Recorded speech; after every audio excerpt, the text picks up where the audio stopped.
তুমি কেন কবুল পড়ে বিয়ে পড়ো, আমার তো বুঝে আসে না। বাবা, আপনি কেন আপনার ছেলেকে কবুল পড়িয়ে বিয়ে দিচ্ছেন, আমার বুঝে আসে না।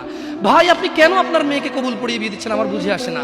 আপনার মেয়ে হলুদ কাপড় পরে, মাথার মধ্যে খোপা দেয়, 3 জন এসে দুধ খাওয়ায়, 4 জনে কোলে নিয়ে নেয়, 6 জনে গান বাজায়, 10 জন এসে হলুদ মাখে, শুধু বুঝি মৌলবি দিয়ে কবুল পড়ালে বুঝি মুসলিমের বিয়ে হয়।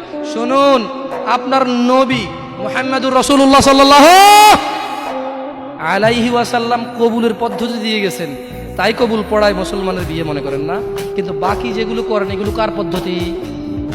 কার? মিথ্যা কথা বলবেন না। হুজুর ডেকে খুতবা পড়ে কবুল পড়ে বিয়ে কার পদ্ধতি? আল্লাহর নবীর। এই গান কার পদ্ধতি? কেন করতেছেন? ওটা তো আপনার বিয়ের অংশ। বিয়ে না হলে তো বাজাতেন না। বিয়েকে কেন্দ্র করে যেমন কবুল বলছেন, বিয়েকে কেন্দ্র করেই তো গানটা বাজাচ্ছেন। কয়জন নবীর উম্মত আপনি? আপনার নবীর নাম কি? আই এম আস্কিং ইউ, আপনার নবীর নাম কি? আমার নবীর নাম মুহাম্মদ রাসূলুল্লাহ সাল্লাল্লাহু আলাইহি ওয়াসাল্লাম। Who is the messenger of Allah for you? আপনার জন্য আল্লাহর নবী কে? কোন নবীর সুন্নাত পালন করলেন গান বাজিয়ে? আপনার জন্য আমার বিল্ডিংটা ভেঙে পড়বে, বলে রাখি ছাড়বো না। আল্লাহ, তুমি আমার ভাইদেরকে হিদায়াত দাও ইয়া আল্লাহ, ছাড়বো না। এই যে ভূমিকম্প হলো আপনার গান বাজনা বাজানোর কারণে। মুহাম্মদ সাল্লাল্লাহু আলাইহি ওয়াসাল্লাম কি মিথ্যা কথা বলে?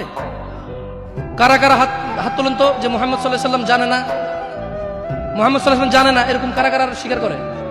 আল্লাহ নবী বলেছে, যখন বাদ্যযন্ত্র বেড়ে যাবে, গায়িকারা সম্মুখে এসে নাচবে, তুমি অপেক্ষা করো, পাহাড়গুলো কেঁপে উঠবে, পৃথিবীটা নড়ে উঠবে।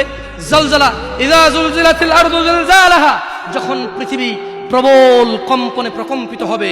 ওয়া খরাজাতিল আরদু আসকালাহা, যখন এই মাটি তার ভিতরে যা আছে একদম লাথি মেরে বের করে দেবে, লাশ হোক আর যাই হোক, মাটি বলবে যে বের হও, বের হও আমার থেকে, বের হও, আমি তোর আর কাউকে রাখবো না।